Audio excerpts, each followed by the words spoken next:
What a fascinating study this is. Dr. Carl Baugh's imagery, his conclusions based on the most plausible scenario before the flood, and how the fossil record would support his point of view and not evolution. In Isaiah 35:1 he says, which reads, "The wilderness and the solitary place shall be glad for them, and the desert shall rejoice and blossom as the rose." What this means is that the earth will return to an ecospherical condition as existed before the flood. The only environmental factor that could account for such a return to a world like the antediluvian world would be a literal reestablishment of the firmament. Isaiah 52:8-9. "Listen, your watchmen lift up their voices. Together they shout for joy when the Lord returns to Zion. And they will see it with their own eyes. Burst into songs of joy together, you ruins of Jerusalem, for the Lord has comforted his people." Is it literally possible that the wilderness will actually rejoice and sing? My answer is an emphatic yes. In preceding chapters, conditions on earth before the flood were described with the crystalline canopy and the long wave radio energy from the stars, and how the radio energy would have been transferred to the silica, the sand. Man was serenaded each morning by the sand under his feet. Sand actually has the ability to sing when energized, and this fact has been verified by numerous scientific studies. In addition, the atmosphere would be charged with vibrations and resonate with the cellular structures of the plants. Can't imagine myself how wonderful that would be on the earth at that time. Actually, before the flood, the wilderness would sing as the Bible affirms, and the botanical life forms would pick up the music vibrations. As the text of Isaiah 35 declares, even war-torn Lebanon will be a place of joy in those days, and the song of glory of the Lord will be sung even by the roses from Beirut to Mount Carmel and to Sharon. But scientists have discovered that under certain circumstances, that some of the sands, when resonated, there are actually discernible musical notes and harmony in the atmosphere. Can you imagine that? The earth is singing to you. Say to them that are of a fearful heart, be strong, fear not. Behold, your God will come with a vengeance, even God will with a recompense. He will come and save you. Isaiah 35:4. The indication in this verse is that God will build a context which will be beneficial to man. Man is now in full deterioration, regardless of how he thinks of himself and his wonderful technology. While in the 20th century science has made a thorough investigation into the functions of life, the environmental dangers causing such diseases as cancer are increasing and encompassing us at a very alarming and negative rate. Everybody's saying man will get a cure for cancer. It's going the other way. Isaiah 35:5-6. Then will the eyes of the blind be opened and the ears of the deaf unstopped. Then will the lame leap like a deer and the mute tongue shout for joy. Water will the lame leap like a deer and the mute tongue shout for joy.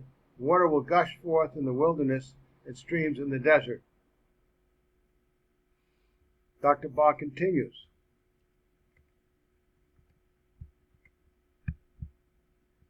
The inference is very strong here that the natural circumstances of the ecology will be changed and revert back to conditions strikingly similar to pre-flood days. All right, fix the typo. So verse 6 of Isaiah 35 says, Then will the lame leap like a deer, and the mute tongue shout for joy, for waters shall burst forth in the wilderness and streams in the desert. Dr. Baugh says, the inference is very strong here that the natural circumstances of the ecology will be changed and revert back to conditions strikingly similar to pre-flood days. Man will respond physiologically, and there will seemingly be genetic corrections or repairs. Advanced studies suggest that if a biological organism is permitted to live within the context whereby it is resupplied with energy without contamination, it has the ability to repair itself to a great degree. Of course, this life-encompassing context includes energizing daily with the right spectra of light and the correct levels of pressure, oxygen, nitrogen, carbon dioxide, and as it was originally designed to have. Dr. Robert Gaines relates that certain laboratory studies show that there is an ability within the DNA to actually strip out inharmonious properties and to some degree repair the DNA. If that be the case, it would certainly be plausible within a given ecological context where life organisms are within their design environment for the body to have the ability to repair itself. The blind would be able to see, the deaf would be able to hear, the lame would be able to walk. Programmed within a man's body are the genes composing the entire genetic structure for shapes, sizes, and functions of all organs. Thus, if a man's body would be permitted to repair itself, the errant genetic flaws would be corrected and brought back into balance. The designed context for man's optimal benefit was the pre-flood environment under the firmament. A natural corollary for man's genetic expression involves the restoration of the canopy for the millennium. Dr. Thomas Barnes and others have found that every 1,400 years, the Earth's magnetic field is losing one half of its energy.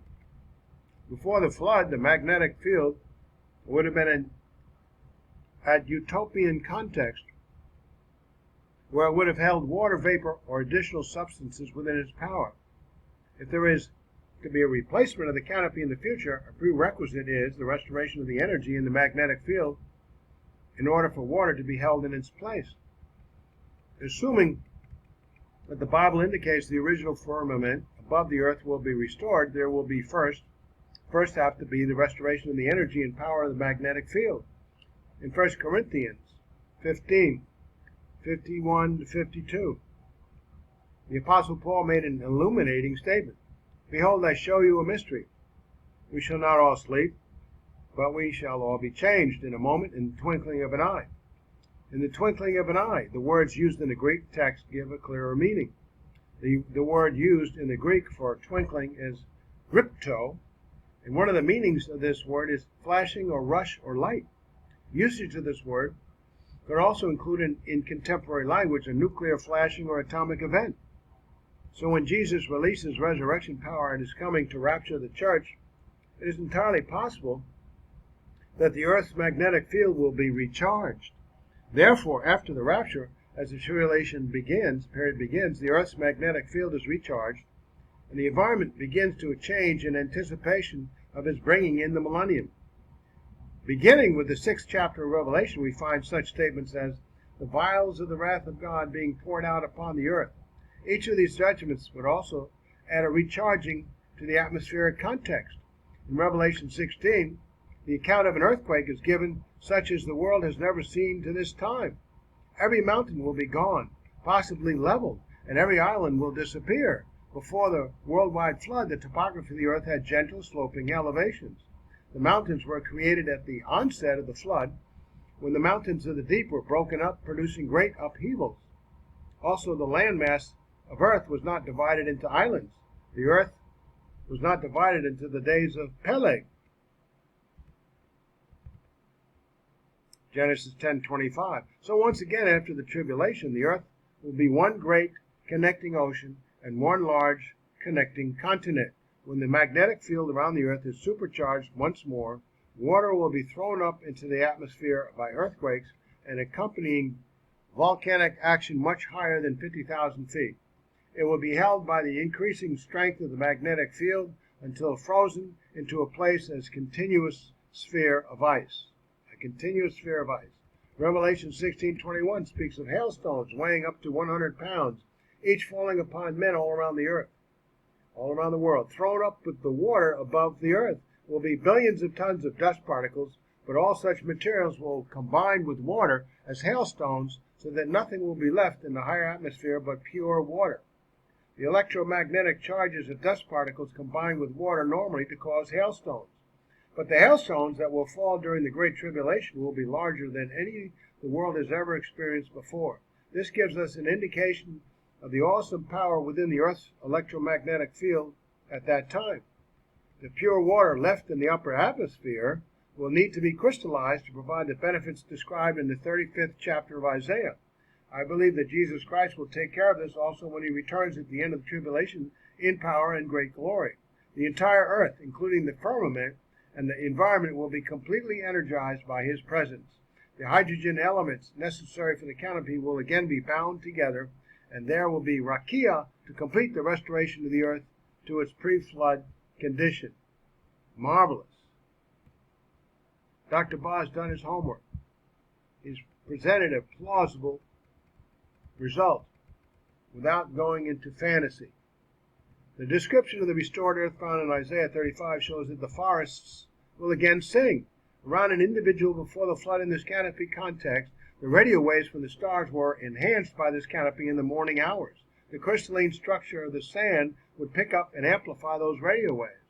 Finally, there are qualities in the cellular structure of plants which would cause the reeds to vibrate, so the forest will begin to sing. Anyone who knew his creator could not help but respond. Only now have we been able to put together this orchestral creation model, balancing out all of the elements in an articulated form. The biblical records explain reality far better than the evolutionary concept does.